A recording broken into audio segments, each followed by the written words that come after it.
Hindi ko akalaing ang isang simpleng chat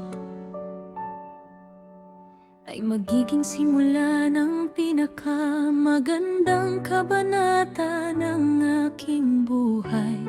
Nagsimula tayo sa simpleng usapan at unti-unting pagkikilala. Noong una'y nagdalawang isip ako, natatakot na baka katulad ka rin ng iba.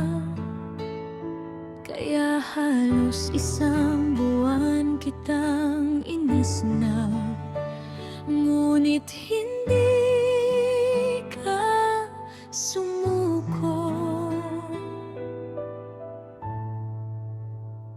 Dumating ang mahal na araw at muli kang nagparamdam. Niyaya mo akong magprosesyon, muli ay tumanggi ako sa una. Ngunit sa iyong pagpupursige at kabaitan, sa wakas ay napapayag mo rin ako.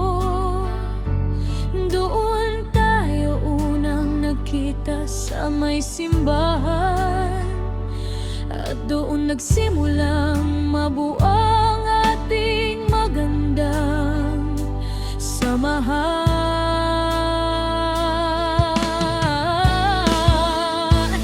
Dumating ang araw ng aking kaarawan.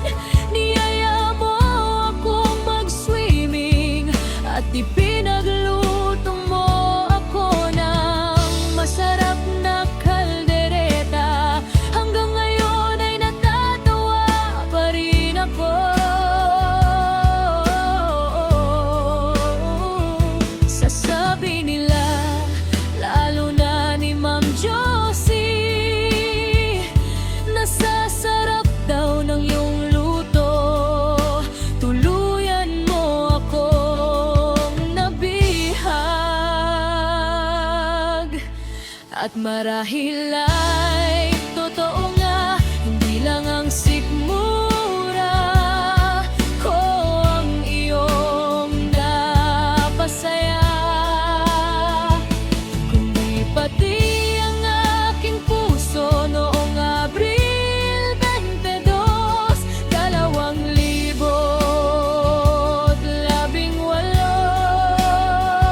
Sinabi ko ang aking oo, kahit malayo ka man muli. Nanaig ang ating pagmamahalan at tiwala sa isa't isa.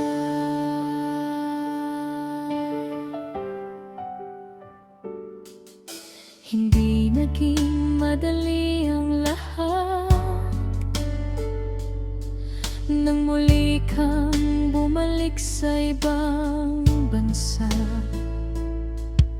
Natakot akong baka mawala ka, ngunit pinatunayan nating dalawa na walang hadlang ang tunay na pag-ibig sa kabila ng distansya at panahon.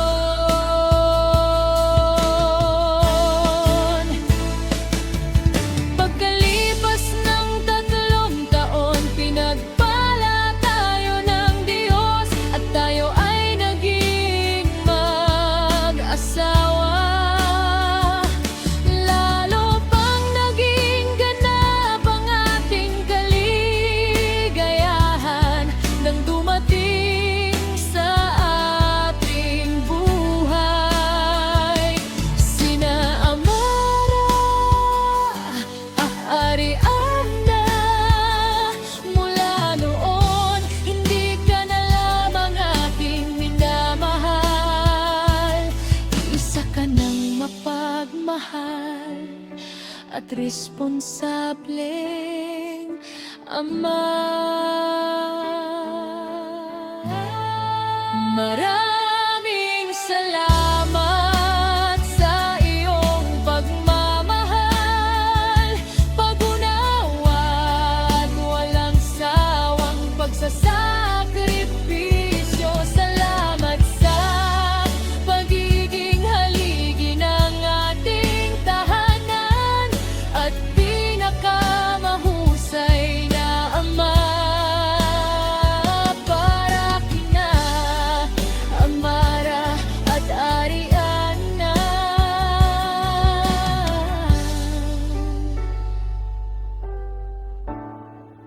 Mahal na mahal ka namin, mahal ka namin. O mix ng aking buhay, ikaw ang aming lakas, tahanan at inspirasyon. Happy Father's Day, Daddy. Happy Father's Day, Daddy. Mahal ka na